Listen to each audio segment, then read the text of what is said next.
Cornelia Corrie ten Boom was a Dutch Christian who, along with her father and other family members, helped many Jews escape the Nazi Holocaust during World War II and was imprisoned for it. Her most famous book, The Hiding Place, describes the ordeal. Early life: born in Amsterdam, the Netherlands, Corrie ten Boom grew up in the nearby city of Haarlem as the youngest of 4 children born to Cornelia and Caspar. She had 2 sisters, Betsy ten Boom and Nolly. Her brother, Willem ten Boom, was born in 1887 and died in 1946 of spinal tuberculosis.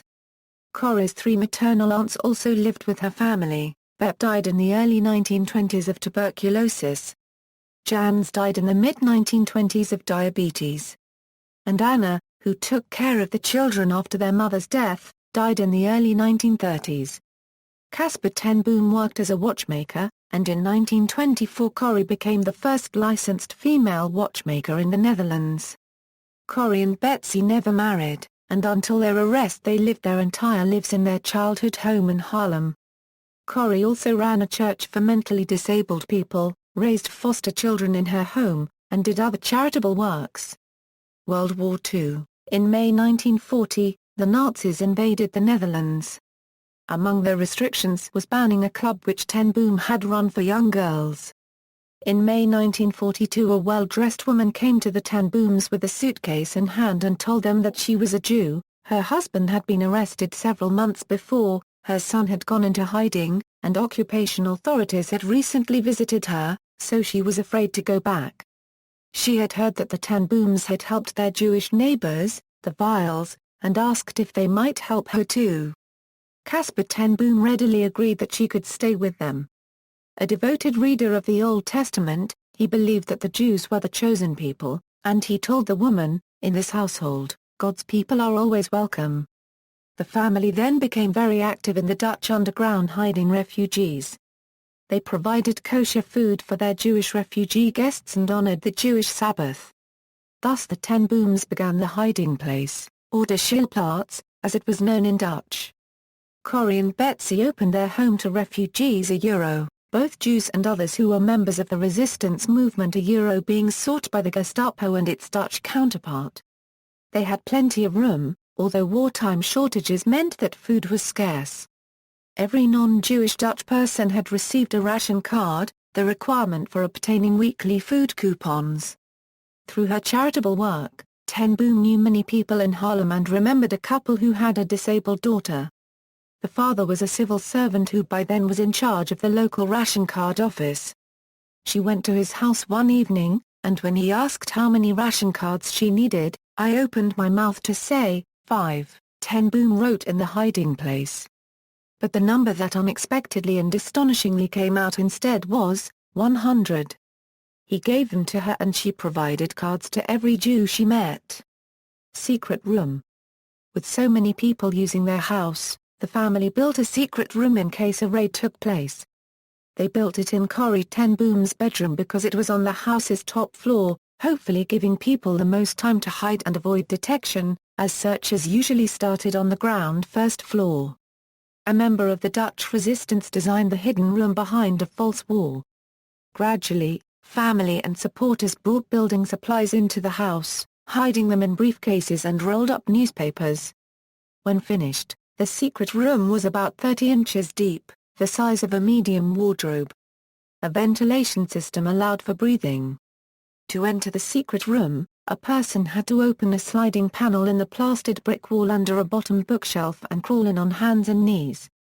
In addition, the family installed an electric raid warning buzzer. When the Nazis raided the ten Boom house in 1944, 6 people were using the hiding place. Arrest, detention, and release. On February 28, 1944, a Dutch informant told the Nazis about the ten Boom's work. At around 12:30 p.m. the Nazis arrested the entire ten Boom family. They were sent to Scheveningen prison. Nolly and Willem were released immediately along with Corrie's nephew Peter. Caspar died 10 days later. Corrie and Betsy were sent from Scheveningen to Herzogenbusch political concentration camp, and finally to the Ravensbrück I-4 CK concentration camp in Germany, where Betsy died on December 16, 1944. Before she died, she told Corrie, "There is no pit so deep that he, God, is not deeper still." Corrie ten Boom was released on December 28, 1944. In the movie The Hiding Place, she narrates the section on her release from camp, saying that she later learned that her release had been a clerical error. She said, "God does not have problems, only plans." The Jews whom the Ten Booms had been hiding at the time of their arrests remained undiscovered, and all but one, an old woman named Mary, survived. Life after the war. After the war, Ten Boom returned to the Netherlands to set up a rehabilitation center. The refuge houses consisted of concentration camp survivors and sheltered the jobless Dutch who previously collaborated with Germans during the occupation. She returned to Germany in 1946, and traveled the world as a public speaker, appearing in over 60 countries. She wrote many books during this time. Ten Boom told the story of her family and their World War II work in her best-selling book, The Hiding Place, which was made into a worldwide pictures film in 1975, starring Jeanette Clift as Corrie and Julie Harris as Betsy. In 1977, 85-year-old Corrie moved to Placentia, California. In 1978, she suffered 2 strokes, the first rendering her unable to speak, and the second resulting in paralysis. She died on her 91st birthday, April 15, 1983, after a third stroke. Honors: Israel honored Ten Boom by naming her Righteous among the nations. Ten Boom was knighted by the Queen of the Netherlands in recognition of her work during the war. The Ten Boom Museum in Harlem is dedicated to her and her family for their work. The King's College in New York City named a new women's house in her honor. Religious views: Corrie ten Boom's teaching focused on the Christian gospel, with emphasis on forgiveness.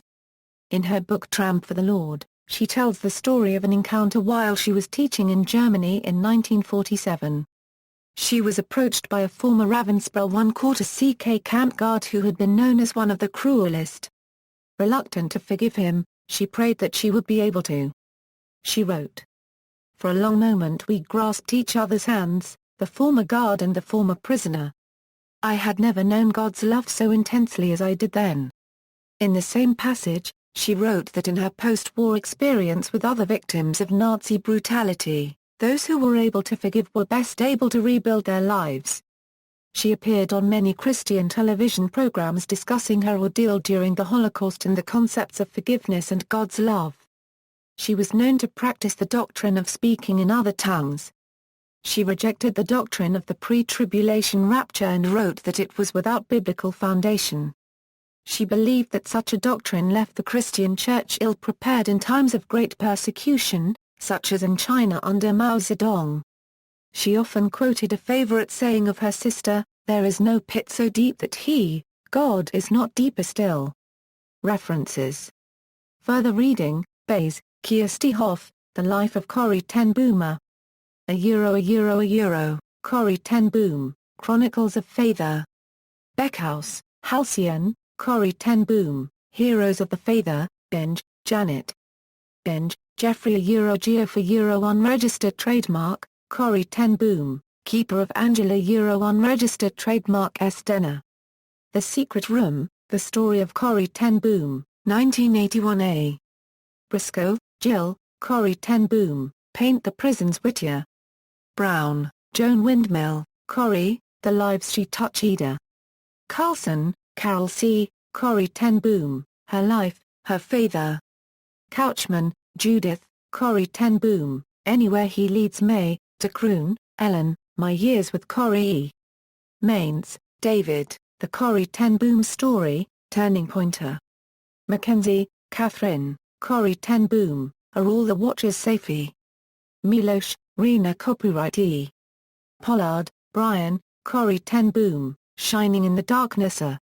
Moore 1986, Pamela Razul, The 5 Silent Years of Corrie ten Boom. Life Lessons from the Hiding Place, Discovering the Heart of Corrie ten Boom. Poley, Hans, Return to the Hiding Place. Ray, Chaplin, Corrie ten Boom Speaks to Prisoners. Shaw, Sue, Corrie ten Boom, Faith in Dark Places. Smith, Emily S., A Visit to the Hiding Place, The Life-Changing Experiences of Corrie ten Boom. Watson, Jean, Corrie ten Boom, The Watchmaker's Daughter. Wellman, Samuel Sama Unregistered Trademark, Corrie ten Boom, The Heroine of Harlema. Corrie ten Boom, Heroes of the Faith.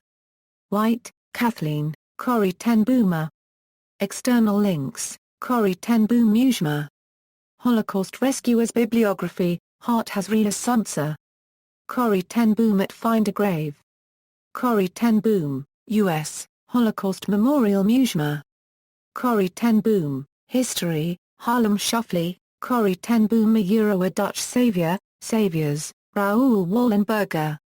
The Hiding Place, Evangelical Biblia, a remastered DVD including many of her testimonies. Corrie ten Boom Livia.